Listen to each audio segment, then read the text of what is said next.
Hello guys, my name is Lyndon Chastain, and today I will be going over the differences in snake beddings. I will be going over paper towels, coconut husks, and aspen bedding. The type of bedding that you choose can save you a significant amount of time or money. By the end of this video, you will know which bedding is right for you and the pros and cons of each one. Alright, first and foremost, let's get rid of the aspen bedding. Aspen bedding is only really good if you have extremely high humidity, which I doubt any of you guys do. Alright guys, let's talk about paper towels.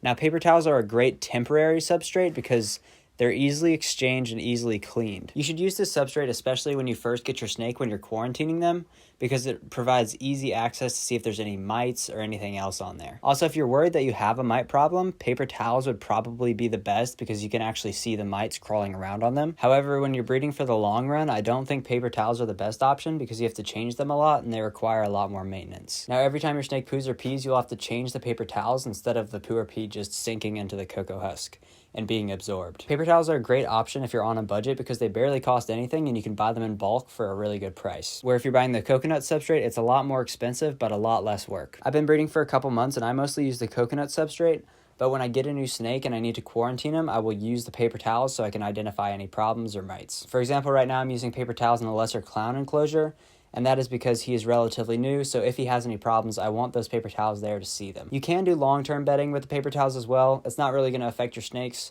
but it'll be more maintenance. Alright, let's get into this coconut husk substrate. Now, I use Reptichip, which is a great brand, but you can also use Pro Coco or other brands like that. Coconut husk is great for longer-term solutions because it actually absorbs the pee and poo that the animal produces. This means you have to spend much less time cleaning up the snake's cage.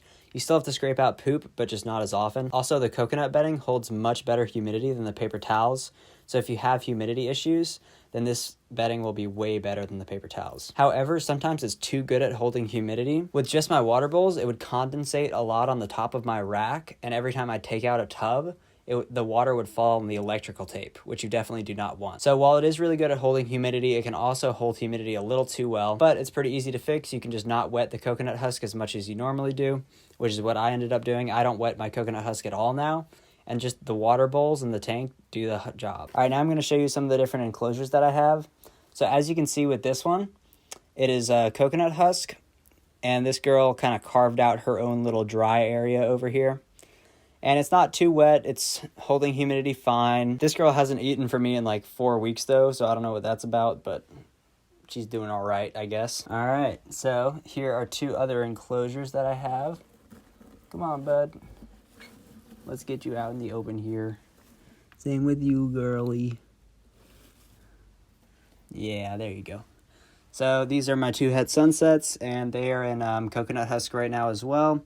One of them just shedded out. She just has all this shed here, so I'm going to clean that up after this video. But yeah, she's just a normal het sunset, and he is a pastel het sunset. The coconut husk bedding has been really good with these guys because I used to have to scrape out their pee and poo every couple of days, and now I only do it like once a week. All right, and this is my only snake that I don't have with the coconut husk substrate, and this is a lesser clown, and the reason why I don't have her with the coconut husk is because I've just recently got her, so I'm making sure she doesn't have any mites or anything, and just letting her adapt to her home.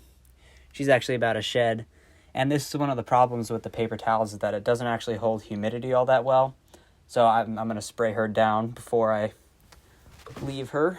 So which one is best for you?